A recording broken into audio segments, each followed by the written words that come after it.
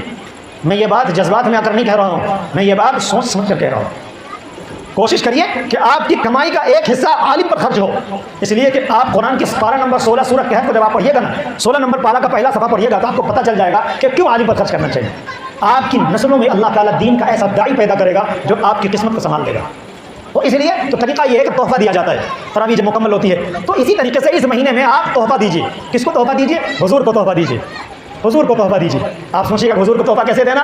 حضور کے لیے سب سے بہترین تحفہ یہ ہے درود پڑھیے جتنا زیادہ ہو سکے. میرے گھر میں یہ رول ہے, میرے گھر میں یہ قانون ہے, میں یہ ٹارگیٹ اچیو کرتا ہوں. ہم اپنے گھر والوں سے یہ کہتے ہیں, ہم لوگ 10 بھائی بہن ہیں نا, سب پڑھے لکھے لوگ ہیں ماشاء اللہ, سب گریجویٹ ہیں, سب الحمدللہ سب ٹھیک ٹھاک. اس مہینے میں ہم لوگ اپنے پریوار میں ایک یہ سسٹم رکھیں گے, اس ایک مہینے میں 10,000 درود پڑھنا ہے, اور 10,000 درود پورا کر دینا. اماں ابا بھائی بہن بیوی سب ملا جلا کر اب یہ ٹارگیٹ رکھیے اپنے گھر میں. اپنے گھر میں جائیے اور کہیے اس مہینہ میں ہم لوگ کو, آج 12 تاریخ ہے نا جی, ختم ہو گیا 12 تاریخ, کل 13 تاریخ ہے, 17 دن بچے گا نا جی امام صاحب, 17 دن بچے گا. 17 دن میں کم سے کم ہم لوگ کو کم سے کم 5,000 6,000 10,000 درود پڑھنا ہے. ایک بات یہ. دوسرا, ایک دن حضور کے نام پر روزہ رکھیں گے. تیسرا, یہ فرض نہیں, ضروری نہیں کہہ رہا ہوں, من ہو تو کرنا, نہیں من ہو تو نہیں کرنا, ضروری نہیں. یہ نہیں کہ امام صاحب کروے کوئی ضرورت نہیں, اچھا لگے تو کریے, نہیں اچھا لگے ماشاء اللہ کوئی عرض کی بات نہیں. ایک دن حضور کے نام پر روزہ رکھیں. ایک دن حضور صلی اللہ علیہ وسلم کے نام سے غریبوں کو کھانا کھلائیں. نہیں ملتے ہیں غریب, مانگنے والے بھکاریوں کو نہیں دینا, ایک دم نہیں. مجھے پتہ ہے یہ مانگتے ہیں, جب دانا دیجیے پیسہ نہ ہے دے دیجیے نا, ہمارا بچہ بیمار ہے دوائی لے لو میرے سے بھائی, کون ہاسپٹل میں, چلو میں دوائی دلوا دیتا ہوں. بھکاریوں کو نہ دیجیے, یہ ایک نمبر کے فراڈی ہے. اور اگر کوئی مدرسہ کا مولوی بھی آئے تو چیک کریے کہ جعلی رسید ہے, اصلی رسید ہے. آج کل یہ بھی خوب چلا ہوا ہے, مولوی صاحب بڑکا پکڑی دبا پہن لیا اور ایک نمبر کا دھورت آدمی پکا فراڈیا جا کے سب سے کٹ کے کھا لیا. آج کل یہ بھی بہت ہو رہا ہے, منگیر میں تو بہت ہو رہا ہے. میں نے بھی 3-4 لوگوں کو پکڑا ہے اور علاج بھی کیا اس کا, دونوں طریقے سے, منہ سے بھی اور ہاتھ پیر سے بھی, دونوں طریقے. بات ہے نا, ہاں غلط کو غلط طریقے بھائی جواب دینا ضروری ہے, علاج ہونا چاہیے. آپ علاج نہیں کریں گے تو پھر کون علاج کرے گا؟ ہاں, تو اس لیے بہت ضرورت ہے. تو ایک کام تو یہ کرنا ہے, اگر ہو سکے معلوم کریے کون سا مدرسہ ہے, مدرسے کے طالب علم کو جا کر دے دیجیے, کہیے بیٹا کچھ کھا لینا. ہو سکے ایک برف کھلا دیجیے, آئس کریم کھلا دیجیے, ایک صابن دلا دیجیے, سرف دلا دیجیے, آدھا کلو چوہا دلا دیجیے اور کہیے بیٹا کھا لینا. یہ بہت بڑا ثواب ہے, یہ نبی کے مہمان ہیں. جب آپ نبی کے مہمان کو عزت دیں گے نا, اللہ آپ کو عزت آسمان پر دے گا. یہ 2-3 باتیں ہوں گی. آخری بات, کوشش کریے کہ اس مہینے میں کم سے کم گالی نہ دیجیے, گالی سے پرہیز رکھیے. ماں باپ کے سامنے ادب اور احترام کے ساتھ رہیے. اللہ رب العالمین ہم سب کو کہنے سننے عمل کی توفیق عطا فرمائے. انشاءاللہ باقی زندگی رہی تو پھر ملاقات ہوگی. السلام علیکم ورحمۃ اللہ وبرکاتہ.